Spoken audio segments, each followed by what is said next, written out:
بسم اللہ الرحمن الرحیم۔ خوش آمدید آپ کا ہمارے چینل پر خیر مقدم۔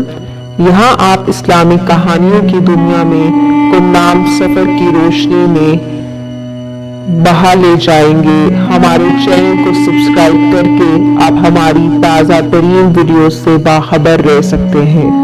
اسلامی تعلیمات، انسانیت اور اخلاقی امور پر مبنی ہماری کہانیوں کو دیکھ کر آپ کو اچھا لگے گا۔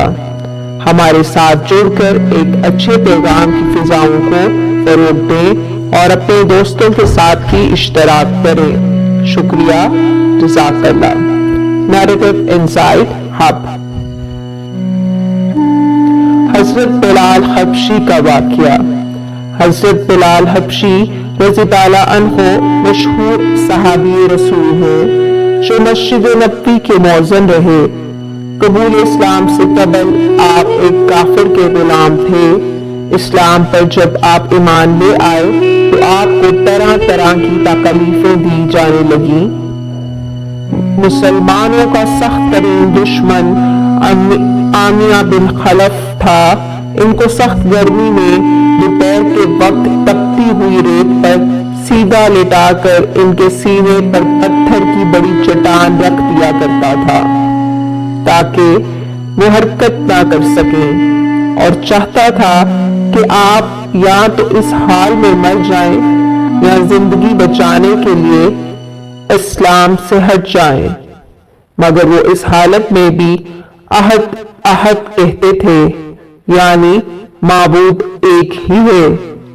رات کو زنجیروں میں باندھ کر کوڑے لگائے جاتے اور اگلے دن ان زخموں کو گرم زمین پر ڈال کر اور زیادہ زخمی کیا جاتا تاکہ بے قرار ہو کر اسلام سے پھر جائیں۔ حضرت ابوبکر صدیق رضی اللہ عنہ نے جب آپ کو اس حالت میں دیکھا تو ان کو خرید کر آزاد کر دیا۔ چونکہ عرب کے بت پرست اپنے بتوں کو بھی معبود کہتے تھے، اس لیے ان کے مقابلے میں اسلام کی تعلیم توحید کی تھی، جس کی وجہ سے حضرت بلال رضی اللہ عنہ کی زبان پر ایک ہی کلمے کا ورد تھا۔ اس کا صلہ ملا کہ پھر حضور اکرم صلی اللہ علیہ وآلہ وسلم کے دربار میں مؤذن بنے اور سفر و حضر میں ہمیشہ اذان کی خدمت ان کے سپرد ہوئی۔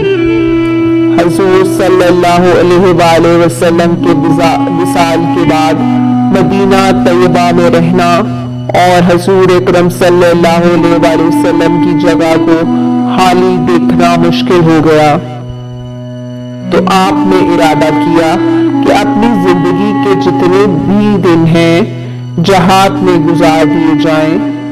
اس لیے جہاد کی نیت سے چل دیے۔ ایک عرصے تک مدینہ منورہ لوٹ کر نہیں آئے۔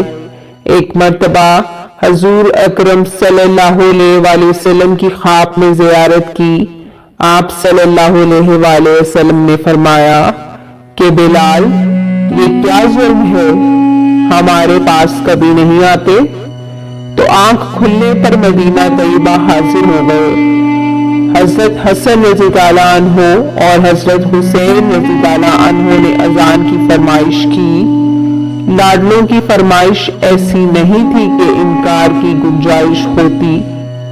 جب آپ نے اذان کہنا شروع کی تو مدینے میں حضور اکرم صلی اللہ علیہ وآلہ وسلم کے زمانے کی اذان کانوں کو سن کر ایک کہرام مچ گیا۔ عورتیں دیر تک روتی رہی، گھروں سے نکل پڑی۔ چند روز قیام کرنے کے بعد واپس ہوئے اور 60 ہجری کے قریب دمشق میں آپ کا وصال ہو گیا۔